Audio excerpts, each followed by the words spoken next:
Good morning India. दोस्तों नमस्कार।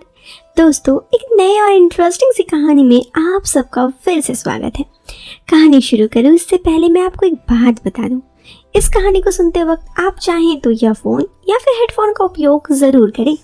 इससे इस कहानी की ऑडियो आपको पसंद आएगी जब आपके कानों तक पहुंचेगी। तो चलिए इस कहानी में आगे बढ़ते हैं। ये कहानी मेरे एक दोस्त की है। उसका नाम है समीर। चीरू से वो 25 साल का है और वो अपने ज़िंदगी में बीती एक घटना आप लोगों से शेयर करना चाहता है। वो कहता है ये कहानी मेरे और मेरे एक दोस्त की पत्नी मल्लिका की है जो 24 साल की है। वो देखने में काफ़ी खूबसूरत है। उसे कोई देख लेना तो उसका दिमाग खराब हो जाए। वो एक जन्नत की हूर की तरह है। आज मैं आपको उसी के साथ मेरी ज़िंदगी की सबसे हसीन दास्तां शेयर करना चाहता हूँ। एक बार मैं कुछ काम से जयपुर गया जहाँ पर मेरा दोस्त चीना रहता था। मैंने उससे फ़ोन करके पूछा, कहाँ तो तुम? चीनू, घर पर ही। मैं, ठीक है मैं आ रहा हूँ क्योंकि जयपुर में हूँ तो सोचा तुमसे मिल लूँ। उसने कहा, अरे पहले बताया नहीं, चला आजा। मैं उसके घर गया। वहाँ जोया भाभी ने दरवाज़ा खोला। क्या खूबसूरत थी। मैं जोया भाभी से 2 साल बाद मिला था।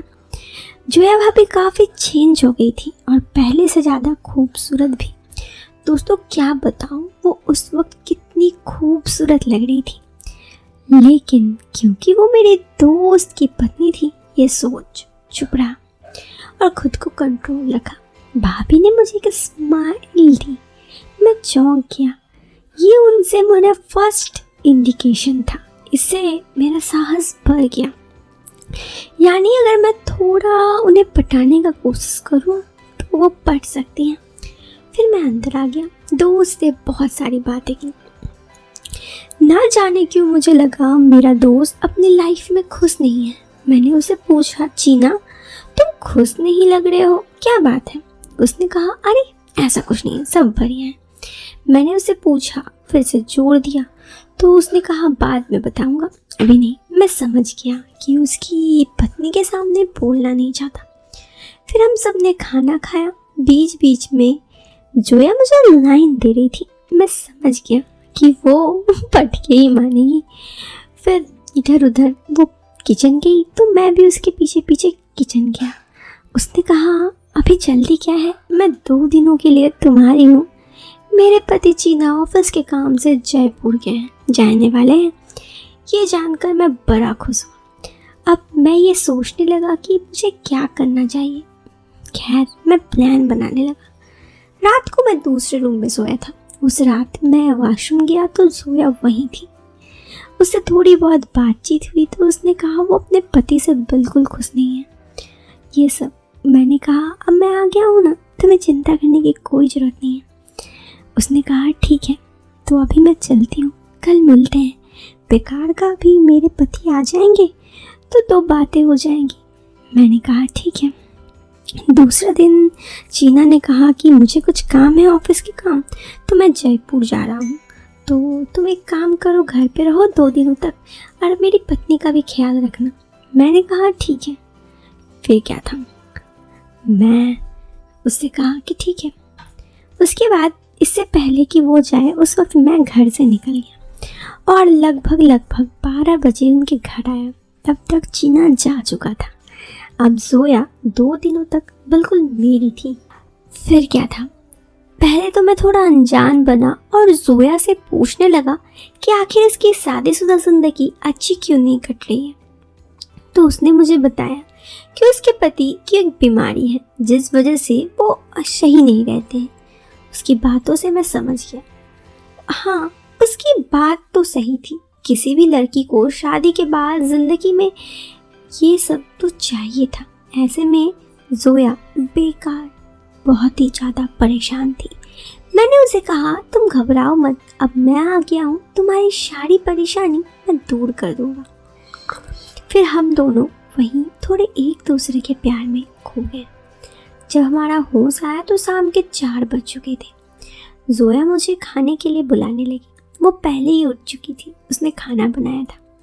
फिर खाना खा के हम दोनों यूं ही इधर उधर की बातें करने लगे।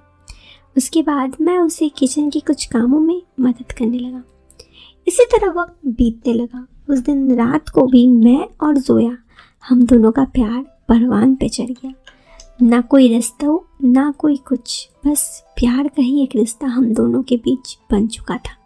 कभी कभी मुझे बहुत बुरा भी लगता था कि मैं अपने दोस्त को धोखा दे रहा हूँ, लेकिन दोस्तों आपको भी पता है, जब इंसान इस तरह के रिश्तों में पड़ता है तो वो अपने रिश्तों की सारी हदें और मर्यादा भूल जाते हैं। ऐसा ही कुछ मेरे और जोया के साथ भी था। धीरे धीरे वक्त यूं ही बीतने लगा। उस दिन उसके पति आए, फिर मैं अपने घर आ गया। उसके बाद से अक्सर हम दोनों साथ एक दूसरे के साथ मुलाकातें करने लगे। वक्त की करवटें इस तरह बदली कि जोया और उसके पति हमारे ही शहर, यानी जिस शहर में मैं रहता वही शहर आ गए थे। अब हम दोनों एक दूसरे से बड़े ही आसानी से मिल सकते थे। लेकिन मैंने कभी नहीं सोचा था कि हमारे ज़िंदगी में इतनी बड़ी मुश्किल आएगी। एक दिन जोया के पति यानी कि मेरे दोस्त अचानक से घर आ गया। जिस वक्त मैं और जोया के घर पे थे, वो उस वक्त मुझे देखकर चौंक गया कि मैं यहाँ क्या कर रहा हूँ। तब मैंने उसे बताया कि अरे तुम्हारे इंतज़ार कर रहा था। जोया कही अभी अभी आएंगे। लेकिन बात सब यहाँ तक नहीं थी। उन दोनों उसको शक हो गया था हमारे रिश्ते के बारे में। लेकिन अब मैं जोया को नहीं भूल सकता था। इसलिए इतना कुछ जानने के बाद भी कि मेरे दोस्त को शक हो रहा है, हम दोनों एक दूसरे से दूर नहीं हुए। हम दोनों का रिश्ता यूं ही चलता रहा। इसी बीच मैं एक दफ़ा अपने घर से थोड़ा दूर चला गया। 1 महीने के लिए कुछ काम से। मेरा एक प्रोजेक्ट था। लेकिन जब मैं प्रोजेक्ट से बाहर आया तो मुझे जो पता चला वो सबसे बुरा था। ये कि जोया का इसी बीच किसी और से अफेयर चलने लगा था। ये जानकर मुझे बहुत बुरा लगा, क्योंकि मैंने अपने दोस्त को धोखा दिया था, अपने सब कुछ धोखा दिया था सिर्फ जोया के लिए। और जोया बस कुछ दिन मेरा इंतज़ार ना करके किसी और के साथ रिश्ते में चली गई। उस दिन के बाद मैंने समझ लिया अब मैं जोया की ज़िंदगी में वापस कभी नहीं जाऊंगा। मैं अपने लाइफ में आगे बढ़ गया। हाँ, मुझे जोया की आज भी याद आती है, क्योंकि मैंने उसे सच्चा प्यार किया था। लेकिन अब क्या कर सकते हैं दोस्तों, ये बात आप भी जानते हैं। बस ये थी मेरी ज़िंदगी की एक दास्तां जो मैं आप लोगों से शेयर करना चाहती थी। पसंद आई हो वीडियो तो आप एक लाइक कर दीजिएगा। चैनल पे पहली बार आए हैं तो सब्सक्राइब जरूर कीजिएगा। हम मिलते हैं फिर एक नए वीडियो में एक नया इंटरेस्टिंग टॉपिक के साथ। Till then bye bye. और दोस्तों हाँ, जाते जाते एक बात, चैनल को सब्सक्राइब जरूर कीजिएगा ताकि इसी तरह की कहानियाँ आप तक हमेशा पहुँचती रहे। Bye bye and take care.